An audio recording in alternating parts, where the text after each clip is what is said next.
অলপ অলপ ট্ৰেইনিং কৰাম আৰু তাৰ পিছত আপোনালোকৰ বেংক একাউণ্টত প্ৰথম বছৰত 10,000 টকাকৈ ডাইৰেক্টলি আমি দি দিম। আত্মসহায়ক গোটৰ মহিলাসকলৰ ইণ্টাৰভিউ আৰম্ভ হ'বলৈ গৈ আছে। কি কি প্ৰশ্ন সুধিব, কেনেকৈ ইণ্টাৰভিউ দিব লাগিব আৰু কি কি নথি পত্ৰ লৈ যাব লাগিব সবিশেষ আপোনালোকক এই ভিডিঅ'টোৰ মাধ্যমত জনাই আছোঁ। সেয়েহে যিমান পাৰে ভিডিঅ'টো বেছি বেছিকৈ শ্বেয়াৰ কৰি দিয়ক যাতে গোটৰ মহিলাই এই ভিডিঅ'টোৰ জৰিয়তে উপকৃত হ'ব পাৰে। আত্মসহায়ক গোটৰ মহিলাসকলৰ বাবে আহি গ'ল ভাল খবৰ। গোটৰ মহিলাসকলে ইণ্টাৰভিউ দিব লাগিব।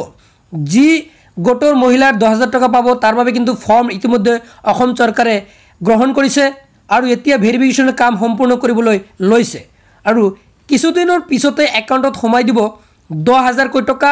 ডিবিটিৰ মাধ্যমত কিন্তু টকাসমূহ ট্ৰান্সফাৰ কৰি দিব আৰু তাৰ বাবে ইণ্টাৰভিউ দিব লাগিব। ইণ্টাৰভিউত কি প্ৰশ্ন সুধিব মই এতিয়া আপোনালোকক সবিশেষ জনাই আছোঁ।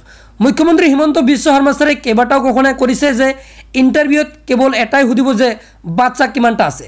যদি জেনেৰেল কাষ্টৰ মহিলা হৈ থাকে যাতে 3টাতকৈ অধিক সন্তান নাথাকে, SC ST Moran motor T tribes আদিৰ যদি মহিলা হৈ থাকে যাতে 4টাতকৈ অধিক সন্তান নাথাকে আৰু কৈছিলে যে যি মহিলা আছে তেওঁলোকৰ যি গছপুলি ৰোপণ কৰিছিল অমৃত বৃক্ষ আন্দোলনৰ সময়ত যাতে গছপুলি দুডালকৈ ৰুৱে আৰু যাতে গছডাল মৰি নাযায়, মৰি গ'লে কিন্তু এই 10,000 টকা লাভ নকৰিব। মুখ্যমন্ত্ৰী কিন্তু স্পষ্টকৈ কৈছে। মই আপোনালোকক জনাই আছোঁ মুখ্যমন্ত্ৰীৰ মন্তব্য শুনি লওক যে অমৃত বৃক্ষ আন্দোলনৰ সময়ত লগোৱা গছপুলি দুটা ডাঙৰ হৈছে নে নাই।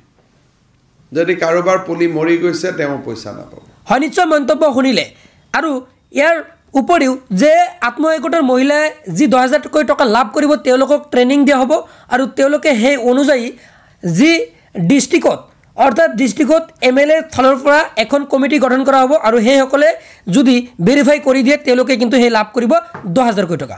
আশা কৰিম ভিডিঅ'টো আপোনালোকৰ বাবে বহুতো হেল্পফুল হৈছে। যদি ভাবিছে ভিডিঅ'টো হেল্পফুল তেনে ক্ষেত্ৰত যিমান পাৰে ভিডিঅ'টো বেছি বেছিকৈ শ্বেয়াৰ কৰি দিব আৰু পৰৱৰ্তী ভিডিঅ' পাবলৈ হ'লে চেনেলটো ছাবস্ক্ৰাইব কৰি মোৰ লগত থাকিব।